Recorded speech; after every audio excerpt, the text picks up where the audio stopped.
Elon Musk's XAI is now rolling out Grok 4. Grok. Today, we're excited to announce the next frontier AI model company to join GenAI.mil, and that is Grok from XAI. Imagine asking a machine to find mistakes in the most studied book in history. Elon Musk's Grok AI was given the Bible and a simple prompt: list every contradiction. Everyone expected a long list of errors, but what Grok revealed was nothing like that. Instead of exposing flaws, it uncovered hidden patterns and mirrored storytelling that stunned scholars and skeptics alike. Stories mapped to rhythms found in nature, numbers aligned perfectly, and layers of meaning appeared across centuries of writing. Could a machine really see the Bible in a way humans never could? Join us to find out. The question that shocked the internet. Something unexpected occurred on the social media platform X on February 12, 2024. A user by the name of Marcus Chen made the decision to put an artificial intelligence system named Grok to the test. Marcus was confident that he had a flawless question in mind, anticipating a straightforward and anticipated response. Marcus requested that the system identify all discrepancies in the Bible without any hesitation. He had a specific objective in mind and wanted the AI to present the typical arguments that arise in discussions regarding the Bible. Many individuals engaging in online discussions about the Bible often highlight a few commonly cited examples. These include the contrasting creation narratives found at the start of the Bible and the varied accounts of the resurrection. The mention of the census tale in the book of Luke also frequently comes up. Marcus anticipated that Grok would echo these predictable arguments. However, things did not unfold as expected. The system did not provide a lengthy list of inconsistencies, but rather generated something unexpected. The response was not a mere compilation of arguments, but a thorough examination of underlying structures. Upon receiving the unexpected response, Marcus quickly captured a screenshot before sharing it on X, accompanied by a brief comment expressing his shock and doubt. In a brief amount of time, the post quickly went viral on the platform, attracting individuals from diverse backgrounds. People ranging from religious scholars to atheists, as well as researchers specializing in artificial intelligence, all participated in sharing the post. Even everyday users jumped into the conversation. Within a short period of time, the post accumulated over 4 million views. The discussion rapidly circulated as individuals endeavored to comprehend the content generated by the AI. Grok's response did not address any inconsistencies. Instead, it delved into the Bible as an intricate compilation of interconnected texts. The examination scrutinized the similarities found throughout various sections of the Scripture. A particular phrase hidden within that reply captured the interest of everyone. The system characterized the Bible as having a unique form of interconnectedness. It proposed that the intricate patterns within the text created a complex structure that was not in line with the concept of multiple independent human authors writing without coordination. A wave of responses swept through the internet in response to this one comment. People on both sides of the debate regarding the Bible paused to ponder its implications. It didn't come across as just another online dispute, but rather as the result of thorough research. Marcus Chen was anticipating a different outcome. He believed that the AI would provide him with talking points for debates. However, he was surprised when he got a response that resembled a thorough analysis of patterns. How could a simple question lead to an answer that surprised so many people? Let's dive in. The truth-seeking machine. Many individuals lack a complete understanding of Grok. Unlike the typical artificial intelligence, Grok does not aim to sugarcoat responses or shy away from challenging concepts. The original intention behind Grok sets it apart from other AI technology. The project has a strong tie to Elon Musk, a renowned tech entrepreneur. Before the project began, Musk collaborated with others to launch OpenAI.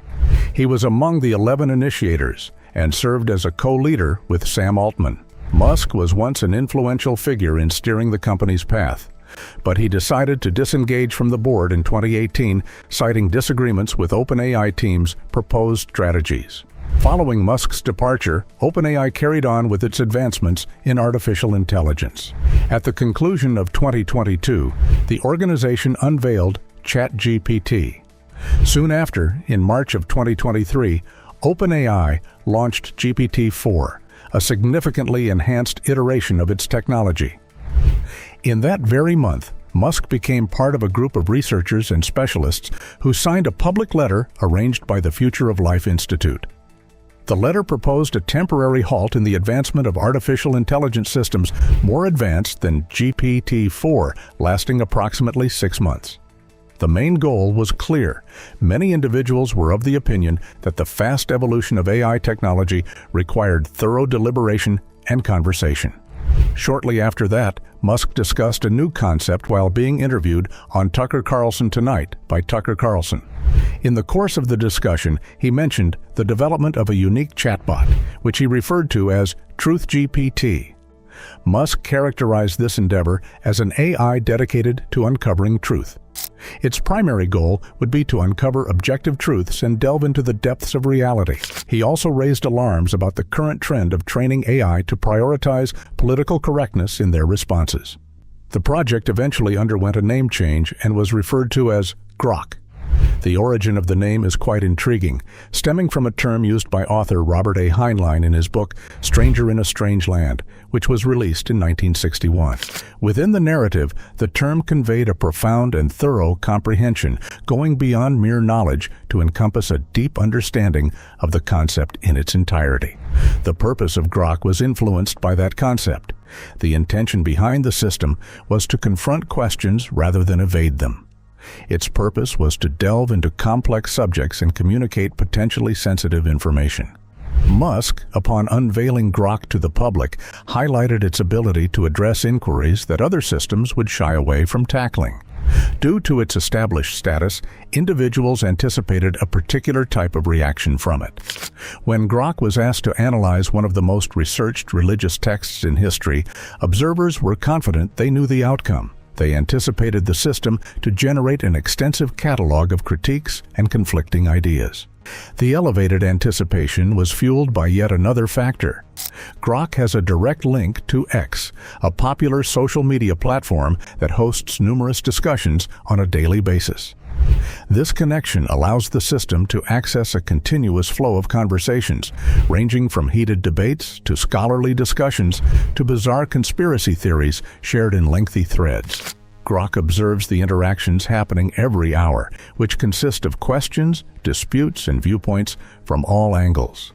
Due to this continuous stream of information, a lot of individuals started to view the system as unique.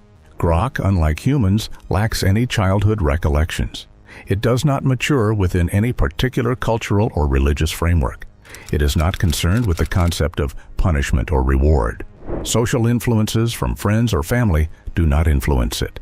Grok primarily focuses on analyzing data and information. Some individuals argue that Grok could possibly be the most impartial reader a text could encounter due to this. Marcus Chen chose Grok for his famous question because he desired a fearless response, not one that was cautious or hesitant. And it must be said that Grok acted promptly without any hesitation. The machine performed its intended function precisely as planned. It carefully examined the task at hand and commenced analyzing the information. Rather than presenting the anticipated contradictions, it took a different direction. Machines have a tendency to concentrate on patterns, actively seeking out relationships, frameworks, and recurring concepts within vast datasets. Grok implemented this method in this particular scenario. But this was just the beginning. Stay with us. When 4 stories tell one event, Grok took a unique approach to the debate, catching many off guard. Rather than viewing it as just a series of arguments, the system shifted the entire conversation's perspective. It likened the gospel accounts to eyewitness testimonies in a criminal investigation. The notion was not entirely original. Academics have been discussing it for a long time. However, the idea being reiterated by an AI system programmed to identify flaws gave a fresh perspective. Instead of highlighting issues, the machine approached it as a detective analyzing the functioning of authentic memories. Grok illustrated the concept with a straightforward demonstration. Picture a scenario where a bunch of individuals witness a car crash. Afterwards, when questioned by investigators, each person is asked to recount the event. If every witness gives identical narratives verbatim, a perceptive detective might start to question the authenticity of their accounts. When stories perfectly align, it could imply that the witnesses colluded to coordinate their responses. Typically, actual memory operates differently. Different individuals often perceive distinct aspects of a shared experience. While one person may recollect the shade of a vehicle, another might recall hearing someone yell moments before the collision. A third individual might pay attention to the deafening noise of metal clashing.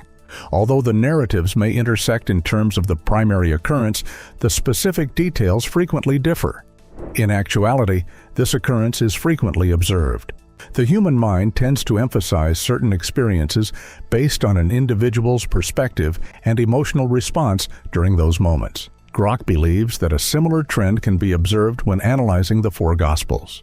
Despite all recounting the main narrative, each writer emphasizes varying aspects.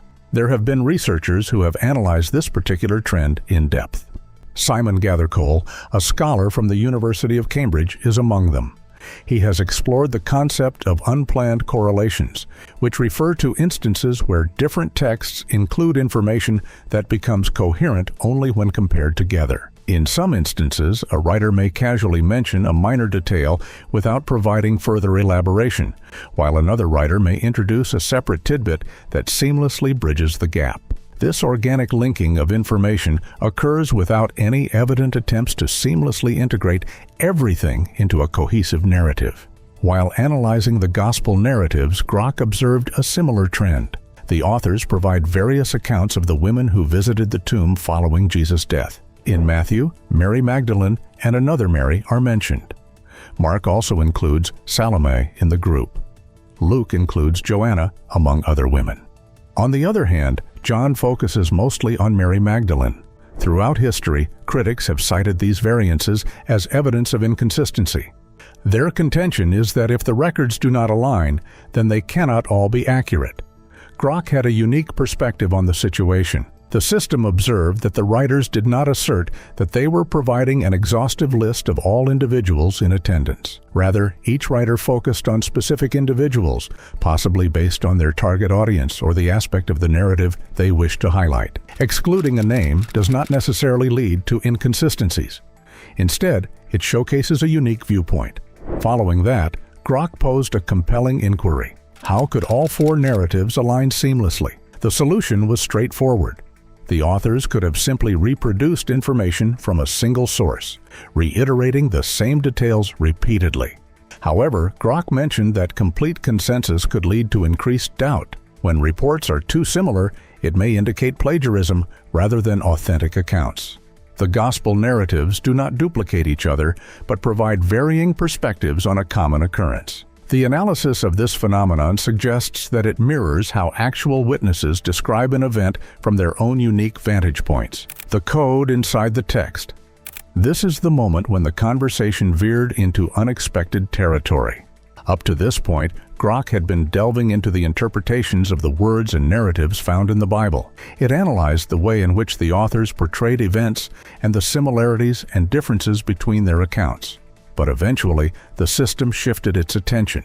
Instead of delving into the text's meaning, Grok shifted his focus to exploring the text structure. Rather than scrutinizing the content, Grok turned his attention to uncovering subtle patterns within the language that often go undetected by the casual reader.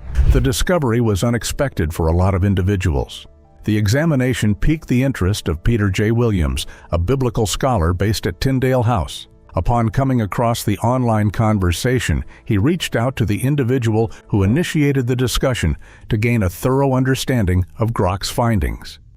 His interest was sparked by a straightforward reason. The AI's description seemed reminiscent of an obscure area of research unfamiliar to most. The study was conducted by an individual named Ivan Panin. Panin, originally from Russia, transitioned from being an immigrant to a mathematician. Attending Harvard University helped him nurture his fascination with numbers and patterns. In his younger years, he identified as agnostic, indicating a lack of certainty regarding religious convictions. During his research, an event occurred that altered the course of his life. In the late 19th century, Panin started delving into the mathematical patterns found in the Hebrew and Greek versions of the Bible. His research was centered on the correlation between letters and words with numerical significance in these historic languages. He spent close to half a century conducting this research. Panin discovered numerous recurring patterns associated with a particular number during that period. The number 7 was consistently present throughout the composition. Several experts disregarded his research as mere speculation, labeling it as numerology. However, his findings continued to pique interest due to the intricacy of the patterns he outlined. An illustration can be found in the initial verse of the Bible in the book of Genesis. The first sentence in Hebrew consists of 7 words, which when combined have a total of 28 letters. This is equal to 4 times the number of words in the sentence. The numerical significance of each Hebrew letter in the verse was analyzed by researchers. When the values were combined, they equaled 2,761. This number was found to be a prime number as well. Additional patterns related to the number 7 are uncovered through other calculations. For instance, specific letter combinations result in sums that are multiples of 7. The total of the first and last letters of words are also linked to this particular number. This is just a fraction of what Panin documented. While further delving into the creation passage, he claimed to have come across recurring numerical sequences related to the word count, letter count, and clusters of vowels. A significant number of these sums were divisible by 7. Panin was confident that the clustering of these designs happening randomly was highly improbable. Through his calculations, he implied that the likelihood was minuscule. Panin put forward a proposition to mathematicians globally to prove his theory. He inquired whether anyone could devise a coherent paragraph with a sophisticated numerical structure. For many years, no one has been able to replicate the same level of organization based on what he described in his research findings. Surprisingly, Grok avoided mentioning Panin directly in its reply. However, the system identified a comparable pattern during its analysis. Grok characterized the Hebrew text as having intricate numerical patterns that were more frequent than usual in writings produced by multiple authors. The configuration indicated that the sequences were unusually concentrated compared to the typical content found in collaborative writings. Jeffrey Satinover, a physicist who previously collaborated with Yale University, delved into similar concepts. In his book titled Breaking the Enigma of the Biblical Text, he examined the statistical characteristics present in the Torah. Satinover pointed out in his writing that some numerical patterns were so densely packed that generating them by chance could take longer than the age of the known universe. And just when Marcus thought it was over, Grok brought out a new perspective to the whole Bible. Let's find out. The hidden spiral in the stories. Grok made a surprising discovery that caught many people off guard. Rather than just analyzing individual words or events, he delved deeper into the composition of the narratives. This led him to uncover distinctive patterns known as chiastic structures in the biblical text. Chiasmus is a legitimate genre of literature, not some obscure field of study. This form involves organizing ideas in a specific way, following a pattern known as a BCBA. The initial idea is reflected in the final idea, while the second idea mirrors the second to last. The central concept within this form is crucial, serving as the essence of the narrative. The depth of these patterns is what truly stands out. Take, for instance, the flood narrative in the book of Genesis, spanning chapters 6 to 9, which displays a meticulously crafted chiastic design. Gary Rensberger, a scholar at Rutgers University, has meticulously analyzed this structure. The tale begins with God's decision to flood the earth, followed by Noah's entry into the ark and the rising of the waters to their highest point. The story then reverses its progression. The flood subsides, the ark lands, and life re-emerges. Positioned at the heart of this narrative, in Genesis 8, verse 1, is a pivotal phrase that reverberates throughout. God remembered Noah. This placement is no mere coincidence. It is a deliberate, structural choice. Grok observed identical patterns in various books that were written centuries apart. It is only when the texts are examined in their entirety that the chiastic patterns in Isaiah 6, Psalm 23, and the Book of Daniel become apparent. Then Grok continued to analyze. It compared the flow of stories with the sequence of numbers known as the Fibonacci series, a pattern found in various natural phenomena like sunflower seeds, nautilus shells, hurricanes, and galaxies. This series is considered as a model for organic development, aesthetics, and equilibrium in the natural world. This is where things become remarkable. Some stories from the Bible seem to follow a pattern that is similar to the Fibonacci sequence. The ups and downs of Joseph's story match with the golden ratio. The life of Jesus, from his birth to resurrection, also follows this pattern. While not exact, it happens often enough to go beyond statistical expectations. Grok conducted a study comparing different texts, including the Iliad, William Shakespeare's works, and the Quran. Despite all displaying poetic elements, the biblical texts stood out for their significant Fibonacci alignment. H. Shore, a data scientist from Ben-Gurion University, has conducted research that has been reviewed by peers. This research reveals that the patterns found in the biblical text are highly improbable to happen randomly, with levels of certainty surpassing 99%. Grok took an unexpected approach when questioned about discrepancies. Rather than pointing out specific issues, it compared the Bible to a code base, suggesting that it contained self-referencing, mirrored, and layered information. This revelation was offered willingly by the AI without prompting from Marcus Chen.